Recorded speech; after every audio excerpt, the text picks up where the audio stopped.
അങ്ങനെ ഞാൻ നമ്മുടെ മക്രോണി ബൈനെയും വിട്ട് വേറൊരു ഗ്രാമത്തിലേക്ക് പോവുക. എൻ്റെ കാലാണെങ്കിൽ ചെറിയൊരു വേദന, എന്താണെന്നറിയില്ല. അങ്ങനെ ഒരുപാട് ദൂരം നടന്ന് മുമ്പിലതൊരു ചേട്ടൻ. ആളാണെങ്കിൽ ഇഷ്ടിക കടത്തുക. ആളല്ല, ആളെ കൂടിയില്ല 2 കഴുത.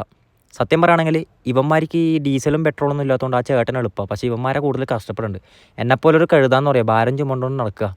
അങ്ങനെ ഈ ഒരു ചെറിയ കുഴുക്ക് വഴി കണ്ടു. അതിലെ കൂടി പോകുകയാണെങ്കിൽ പുലി ഉണ്ടെന്ന് ആ ചേട്ടൻ പറഞ്ഞു. അതുകൊണ്ട് ഞാൻ നേരെ തന്നെ നടന്നു. ഇതാണ് ഞാൻ വന്ന ഗ്രാമം.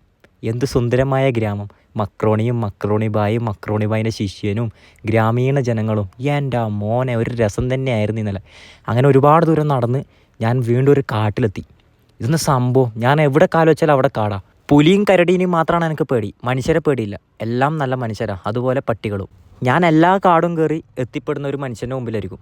അവർ ചോദിക്കുന്നൊരു ചോദ്യമുണ്ട്, നീ എങ്ങനെ വന്നു, എവിടുന്ന് വന്നു? അപ്പം ഞാൻ പറയും, നടന്നു വന്നു. സത്യം പറഞ്ഞാൽ എനിക്ക് ഹിന്ദി മനസ്സിലാക്കാൻ പറ്റില്ലെങ്കിലും ഇങ്ങനെയുള്ള മനുഷ്യരെ സ്നേഹം പെട്ടെന്ന് മനസ്സിലാക്കാൻ പറ്റും.